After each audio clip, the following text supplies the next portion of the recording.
Selamat datang di channel Alur Film. Jangan lupa like, komen, dan subscribe. Xiao Xiao mengangkat alisnya sedikit, dengan senyum mengejek di sudut mulutnya. Hampir semua generasi muda keluarga Xiao ada di sana, semua mata tertuju pada dua orang di tengah lapangan. Saya telah mendengar nama Nona Xiao Xiao sejak saya masih kecil. Ujar orang-orang yang hadir dengan kagum, ini bukan hanya karena dia adalah putri Kaisar Yan, tetapi juga karena kekuatan Xiao Xiao. Dikabarkan Xiao Xiao tidak hanya memiliki darah para dewa, tetapi juga darah Medusa, suku ular manusia.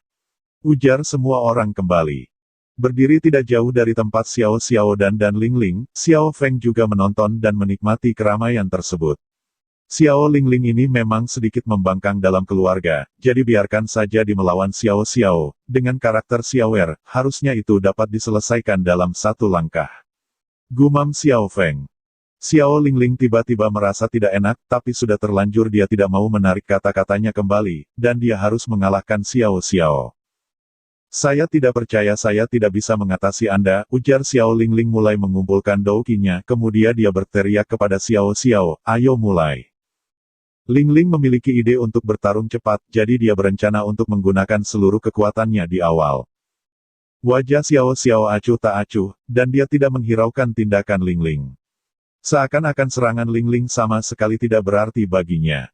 Melihatnya seperti ini, semua orang di lapangan saling memandang heran dan penasaran apa yang akan dilakukan oleh Xiao Xiao. Ketika Xiao Lingling menginjakan telapak kakinya, dia mengambil keuntungan penuh dari kecepatan atribut angin dan pindah ke sisi Xiao Xiao dalam sekejap. Keterampilan bertarung atribut angin, keterampilan bertarung misterius tingkat lanjut, ujar Xiao Xiao masih acuh tak acuh. Ketika telapak tangan Lingling hendak mencapai bahunya, Xiao Xiao tidak terburu-buru menghindari serangan Xiao Lingling, namun telapak tangan Xiao Xiao melakukan gerakan sedikit seperti memetik daun bunga. Lalu, bang-bang. Dengan suara teredam, wajah kemerahan Xiao Lingling memucat setelah dipukul oleh Xiao Xiao. Dengan dengungan mendalam, dia terhuyung mundur, dan akhirnya dia menjadi tidak stabil, jatuh dengan malu, dan menyemburkan seteguk darah. Penonton terdiam. Xiao Xiao benar-benar langsung memukul Xiao Lingling dengan mudah menggunakan telapak tangan, dan membuatnya terluka parah. Wajah Xiao Xiao tetap tenang, karena baginya sangat sulit dipercaya bahwa dia, Dou Seng Bintang 9, harus bertarung melawan Dou Zun Bintang 1. Ini seperti jika Anda ingin merobohkan bangunan kokoh menggunakan tangan kosong. Mulai sekarang dalam keluarga Xiao ini kau jangan pernah lagi mengganggu yang lain, apalagi berani mengusikku, ujar Xiao Xiao memperingatkan, melirik Xiao Lingling, dan berjalan menuju Xiao Feng. Nona Xiaoer benar-benar memukul Lingling dengan satu gerakan dan terluka parah. Ujar Xiao Feng menggelengkan kepalanya, gadis ini, semakin cantik dan menawan saja ujarnya kembali. Kamu benar-benar arogan, dan kamu tidak memberikan wajah apapun kepada orang lain. Ujar Xiao Feng tersenyum kepada Xiao Xiao. Jika saya tidak memberinya peringatan, dia benar-benar berpikir dia adalah yang terbaik di klan Xiao kita ini. Ujar Xiao Xiao mengangkat bahu dengan acuh tak acuh. Scene berpindah. Di Zhongzhou, keluarga tersembunyi, Hao San. Tuan, saya menemukannya, orang ini seharusnya bersembunyi di wilayah titik hitam. Seorang pemuda berpakaian hitam dengan hormat menginjak kehampaan di depan matanya dan menghadap pria itu. Di malam yang dalam, cahaya bulan yang cerah menutupi rambut biru es pria itu, menyiratkan pemandangan itu, dan semuanya menjadi foilnya. Dia hanya berdiri di sana dengan tenang, seolah-olah dunia sunyi, siang dan malam tanpa cahaya, seolah-olah dunia ini telah menjadi ruang kecil. Sosok punggung King Jun terus naik, dari tubuhnya memancarkan aura yang kuat menyebar ke setiap sudut. Pria itu tidak pernah berbalik, dia mengangkat tangan kanannya sedikit, dan pohon di depannya jatuh ke tanah. Angin bertiup, rambut berkibar.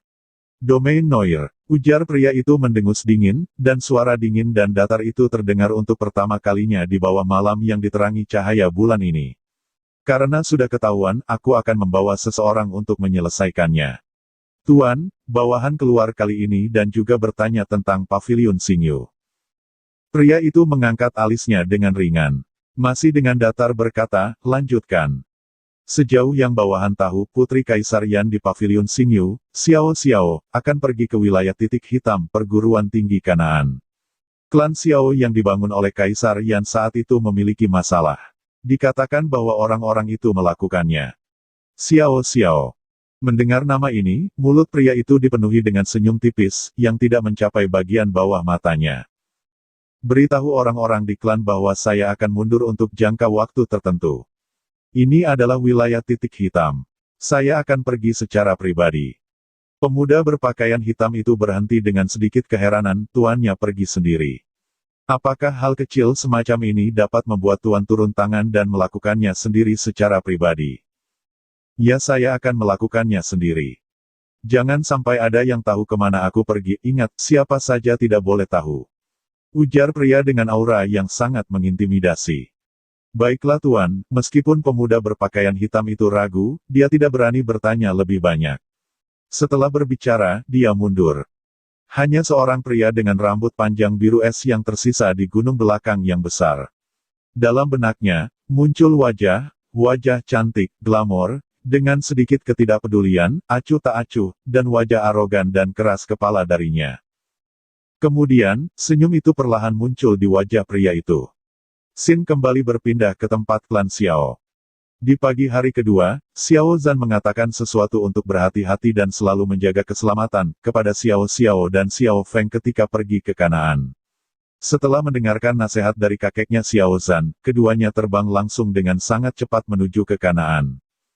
Setelah terbang di udara selama 3 hari, keduanya memasuki area Black Point. Wilayah Tanduk Hitam adalah area khusus yang dibangun di luar Canaan Colege karena kekacauan dan aglomerasi. Meskipun banyak orang di daratan bertanya-tanya mengapa ada tempat seperti itu di luar Canaan Colege, yang merupakan perguruan tinggi kuno. Setelah bertahun-tahun berkembang, klan Xiao telah menjadi kekuatan kelas 1 di tempat ini yang tidak membutuhkan dukungan dari siapapun. Pada dasarnya, tidak ada yang akan mengacaukan klan Xiao, tetapi saya mendengar dari Yao Lao bahwa orang yang memprovokasi klan Xiao ini dari Zhongzhou yaitu beberapa pasukan yang kalah, mereka tidak bergaul dengan baik di Zhongzhou dan ingin membuat pembalasan di wilayah Pointe Noire. Tak lama setelahnya, Xiao Xiao dan Xiao Feng perlahan-lahan mendarat tidak jauh dari gerbang wilayah, dan tak satu pun dari mereka memiliki niat untuk terbang secara langsung. Yao Lao menjelaskan bahwa dia harus membeli peta sebelum memasuki wilayah titik hitam, jika tidak, bahkan jika Xiao Xiao sangat kuat di wilayah titik hitam, dia tidak akan tahu di mana perguruan tinggi Kanaan dan klan Xiao berada. Xiao Xiao dan Xiao Feng mendekati gerbang perlahan, dan hanya sekitar 10 meter di depan gerbang, sebuah panah panjang tiba-tiba meledak ke udara.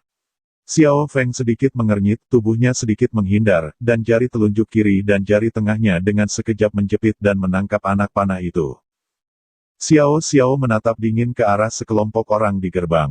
Di sana ada pria parubaya berpakaian hitam dan di tengah pria parubaya itu tiba-tiba seseorang menjadi pucat karena tindakan orang yang baru saja datang, jelas dia baru saja menembakkan anak panah.